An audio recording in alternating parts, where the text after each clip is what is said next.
Good morning, everyone, and welcome back to our brand new podcast, The Tryhards.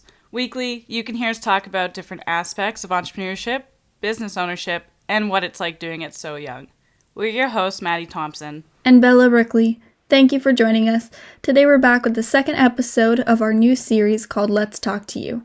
In this series, we're interviewing young people who identify as entrepreneurs, business owners, hobbyists, or otherwise self-employed individuals. Today we'll be interviewing my hometown friend, Ben Miralles. He is a Twitch streamer, and this is a platform that I've never really heard of or engaged with, actually. So, Ben, let's start off simple for the listeners that might be in the same boat as me. What is Twitch, and how do you use it?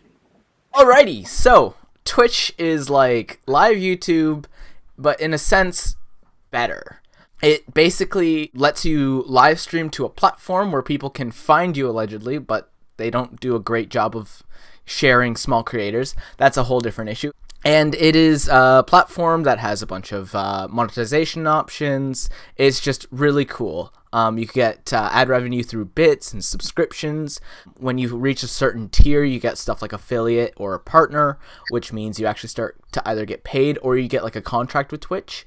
And it's honestly a hobby for me, and it's just something I use as a practice software that lets me play around with broadcasting and software that I like to play around with. Like, it has proven to be a great testing ground for OBS, for audio stuff, like all kinds of different things that I'm loving, honestly. So what do you call yourself on Twitch? So my username is Blastub, and that has been my name across Twitch, YouTube, Instagram, anything that I am on, that's where you can find me. And what does Blastub mean? It was a combination of two things that I enjoyed as a kid. Explosions, and then this game called UB Funkies that was like the first game that I was really super into. So I took the first part of UB Funkies, tacked it onto the end of Blast, and then it just made sense from then on to be called Blast UB. And then because everyone kept butchering it, nobody like saw the like little spaces between the U and the B. I just condensed it all into one form, and now I'm Blastub. I love that. So now that we understand a little bit about your niche, let's hear more about you. I'm a Christian. I love God. I grew up in the church. I've always been known for serving, and I've always loved it, honestly. Whether it be, again, post-production, whether it be live streaming, whether it be lights, sound, video, I do it all, and I love it. Growing up, I was always into computers. I've always been good at this technology world that we live in. It affects some social things sometimes, but you know, I try. Growing up, I always looked at the YouTubers, the Twitch streamers, and I was like, oh my gosh, I want to be like those guys. I want to be able to create content with friends and put it out on a platform and go through the editing process, play with the technology, build cool computers, build a cool studio, and have fun.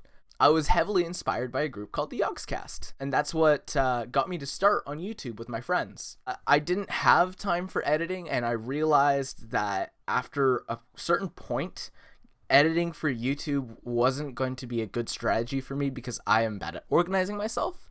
I am bad at like making sure I reach a deadline with an edit. So I decided that Twitch was going to be my answer. So primarily live streams where I show up on time most of the time and then stream for like 2 hours, engage with the community that I've built, and then I don't have to worry about it after the stream. That was my answer at the time. And then I tried to start a Twitch business, a media network of sorts. Things kind of went sour. I am someone who isn't really good at confrontation. So being in a leadership position like that and trying to organize people like that for the first time ever, I struggled a little bit. And things went bad. A couple of members, they just decided to go a different direction. It was not fun. I ended up almost quitting like Twitch entirely, content creation in that form, and there was a lot of just heavy stuff that happened. But fast forward to today, I actually work at a broadcasting studio. I still do Twitch stuff on the side. So I actually do a bunch of news shows and Christian talk shows. And then I also offer my services to different churches, mostly for free because I am really bad at asking for money. But yeah, I mostly do stuff for churches for free, and I work at this broadcasting studio. And it's funny because a lot of my OBS knowledge ended up coming into where I work today, which has been really fun. And I'm going to continue experimenting and learning. And now a pro environment. That's awesome. You have such a long list of things you've done and things you're currently working on. So what do you enjoy the most? The thing that I enjoy the most about what I do is seeing people enjoy my work, helping people understand what I do, serving just my community, serving my church, and then coaching new generations in what I love doing. Prime example, right now at Central, I am teaching new students how to do this whole production thing for our youth group. And it's so much fun because to see the fact that they're excited to learn about technology and then they're just kind of like building off of my excitement too, it's just awesome. That's super cool. So what do you have in mind for the future? I honestly believe it's going to be a lot of where God leads me. It's not failed me so far, where I'm just going to kind of go where I just go where God leads me. And I don't really worry about much. You know what I mean?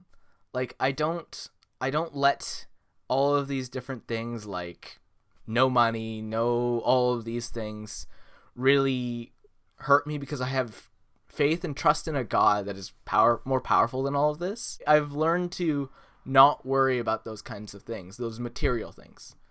So we know that Yugscast was your inspiration for Twitch, but what's been your inspiration for other aspects of your work? There have been so many people in places of leadership that have really, really pushed me to do better. And I had to distance myself from some more people who were problematic. But like the biggest names that come to mind when I think of the journey that I've gone down to this point have been Alex Smethurst, Doug Hicks, Andrew Hawk, and of course, God. Alex, at a young age, he taught me what it meant to serve in a church and what it meant to serve God. And he pushed me not only to do better when it comes to technology, but also when it comes to like serving students, when it comes to serving in all of these different areas. He had a huge impact in my life and how I see what I do, you know? Doug Hicks taught me all kinds of different technology stuff. Like, he was the one who taught me how to do lights. He was the one who taught me how to do pro. He showed me all of these different things and then just spent time with me to teach me these things. Andrew Hawk didn't necessarily teach me any tech things. He more taught me that I don't have to hate myself. There was a good portion growing up where I just constantly felt like crap. I found myself in a place where I didn't value myself at all. I always thought I was stupid. I never thought I would amount to much. And Andrew Hawk being a life group leader for me at church and just coming into my life and being that kind of father figure in my life that would show me show me that no, you're not stupid and you are valuable and you are actually kind of smart, Ben, was instrumental in me growing. I gave my heart to God when I was in grade 7, and from that point on, I just continued to grow socially, in my skills and my giftings. Like, I don't think I would be where I am today if it wasn't for my faith. For the reason of I wouldn't have the same opportunities. I wouldn't have a lot of the people skills that I need. I probably would be a shut-in neat, sitting in my parents' basement, just kind of playing games, not talking to anyone, not doing anything really valuable with my life. Your story's really inspiring. So how can our audience see your work on platforms? I have a bunch of different platforms that I'm on. Thankfully, like I said, I have that unifying name that connects me everywhere. So if you want to find me on Facebook, Instagram, Snapchat, Twitter, all of the sites that you can think of that I'm probably on, you can find it under the handle Blastub. That's BLASTUB. I am going to be creating a website. I am working on it still. If you want to connect with me on a personal level, or even just like see my Twitch streams, you can check out my Discord. I have a community of people who are great most of the time. And then I also have a bunch of like-minded tech people too, who are like, oh yeah, I can help with that tech problem as well. So if you need tech support too, I've got people there for that. And if you want to see me in person, even though, yes, we are in a pandemic, we are meant to stay at home, but once all of this is over, or you feel comfortable with going to an in-person service that is at 15%, go to Central. Central Community Church. I'm plugging them like real hard right here because this is where you can see me in person, but you can also see my work in action. I have a question. Who's doing your website? Because Bella does websites. I was planning on tackling the website thing myself, but Bella, if you wanna show me the ropes, I would be more than happy to take some advice. We could totally do a collab website. That would be so cool. So do you have any concluding notes about you, your work, your goals, or anything else related to that? Don't let being young stop you. I started when I was 7 years old, guys. It started with this compulsion to be on the computer, to play games, and this need to be behind a screen.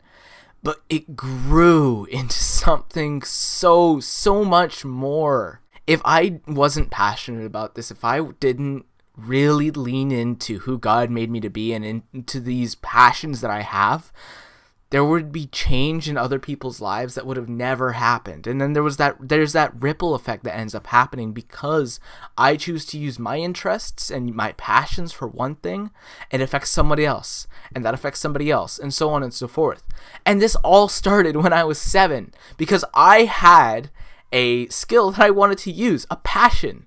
So I went and did it. And then I never stopped. I continued to grow. I continued to not let people stop me and let people just pour into my life. And God continued to put those people into my life. People who would show me, no, Ben, you are valued. You are loved. You don't need to worry about this. Go and do this thing that you are so great at.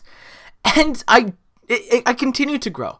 And I continue to get better at what I do. So the end thing that I really want to leave here is know your value. Be passionate about your interests. Never undermine them or yourself. No matter how many times your mind gets into that weird place that creatives so often get into, where it's like, nobody likes my work. Nobody loves me. That is never true. So that's what I'm going to leave you off with. Thank you so much for joining us today, Ben. It's been great to learn more about you, and thank you to our listeners for tuning in. Check our cute asses out on Insta at the Tryhards Podcast. All right, that's all for now. Happy entrepreneuring.